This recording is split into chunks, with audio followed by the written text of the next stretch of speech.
Eu serei o pai de multidões. Para o Senhor, povo de Deus, a gente é do grupo 2 da Escola Dominical e a lição que a gente vai apresentar hoje caiu justamente no Dia do Pastor.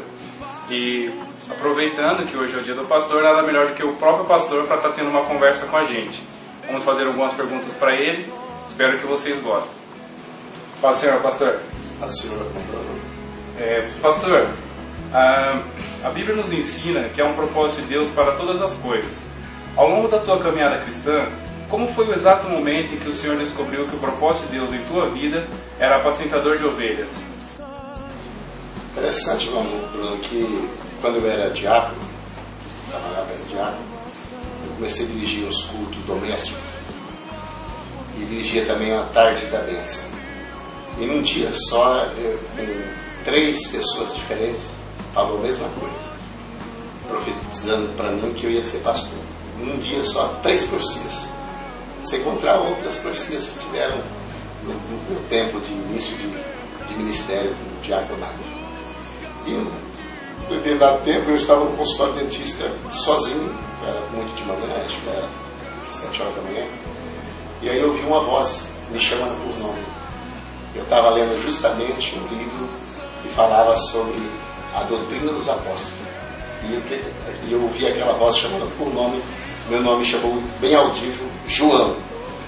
E depois eu fui para uma convenção em Maceió e naquele dia o pastor Moisés me chamou igualzinho essa voz, João. E eu lembrei do dia que eu ouvi a voz e a voz do pastor Moisés igualzinho. Aí eu não tive nenhuma dúvida que eu teria um chamado para pastorear. Bênção, hein?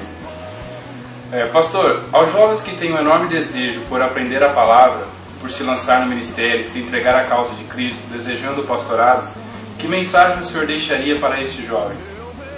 A mensagem básica é que todo mundo ouve sempre na igreja. É meditar na lei do Senhor de dia e de noite. O jovem que não lê a Bíblia pelo menos uma vez por dia, ele não tem como prosseguir, não será bem sucedido. Tem que ler a Bíblia todo dia e oração todo dia. E aí ele começa a enriquecer a sabedoria e Deus vai mostrando para ele o desejo dele fazer a obra de Deus.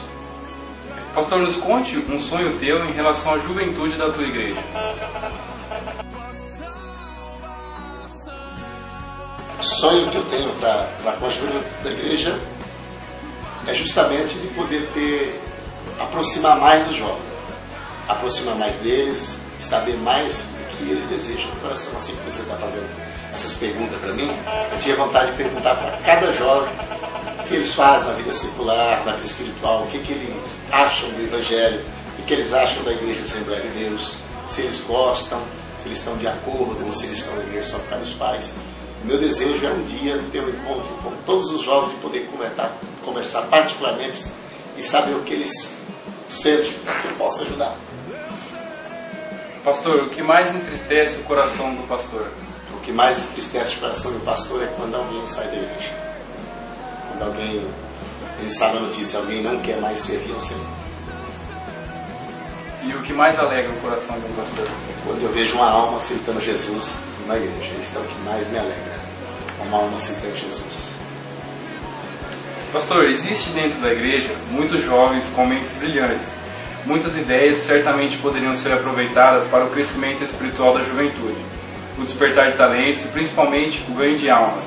O senhor acredita que existe uma oportunidade para que estes jovens possam colocar essas ideias em prática dentro da igreja? Eu acredito que sim. Eu sou a favor de culto com a mocidade, pelo menos uma vez por mês, só com a nossa mocidade. E daí nós vamos estar descobrindo os talentos dos irmãos, dando oportunidade para os jovens, deixando eles falar, assim bem voluntariamente, né? Não ficar apertando. E você ouvindo ele falar, dando uns 5 minutos para cada um, a gente vai começar a descobrir.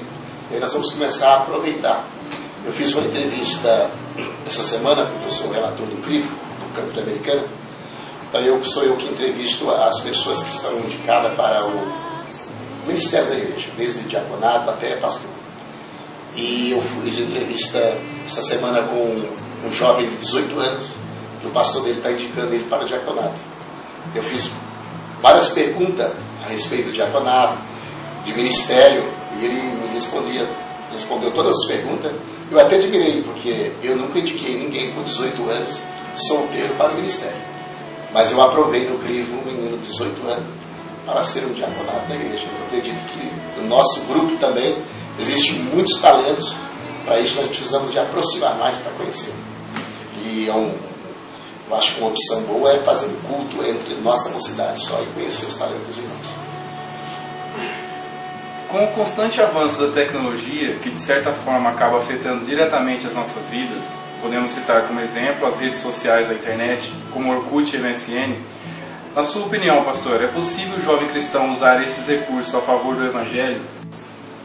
É possível, e devem usar, porque esses meios eletrônicos que hoje nós temos, que nos favorece muito isso, nosso trabalho secular e também para o Evangelho. Eu acredito que todos os jovens que têm aquela pergunta anterior que você fez, chamada, o jovem fez chamada, onde ele pode até descobrir é isto. Todo dia que ele entra na MCM, ele manda uma mensagem evangélica. Ele pode mandar pelos e-mails, pessoas que ele nem conhece, mandar em mensagem evangélica. É um meio de comunicação evangelista excelente. Pode usar. Em relação à constante metamorfose cultural que a sociedade vivencia, inclui também os jovens cristãos, onde os valores primordiais do caráter e bons costumes estão sendo fortemente adulterados, qual seria o conselho do pastor para que a nossa geração fizesse a diferença na sociedade, já que nós somos nomeados como embaixadores de Cristo? Para o jovem, tem que ter um bom caráter, tem que fazer a diferença. Que diferença é esta, pastor? Não envolver com palavras que venham prejudicar. Porque um jovem que é cristão, ele precisa com 3 minutos de conversa com pessoas, ou com um grupo não cristão, precisa notar nele que ele faz diferença. Não estou querendo colocar aqui os costumes, como está trajando, não seria isso nesse momento que eu quero falar sobre isso. Mas eu quero dizer com as suas palavras. Se a piadinha for desagradável, o jovem tem que procurar evitar que o grupo fique sabendo que ele não faz parte disso aí.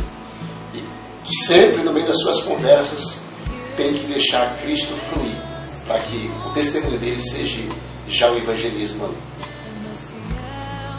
Pastor, essa nossa entrevista encerra aqui, nossa primeira entrevista, quem sabe pode surgir mais. E eu gostaria de, em nome da mocidade que participa da Escola Dominical, em especial o Grupo 2, gostaria de te agradecer pela participação especial, não só na aula, mas também em nossas vidas, como o anjo da igreja. Que Deus possa te abençoar ricamente. Fica na paz de Cristo, Pastor João. Paz do Senhor, Bruno. Paz do Senhor, Paulo. Deus abençoe.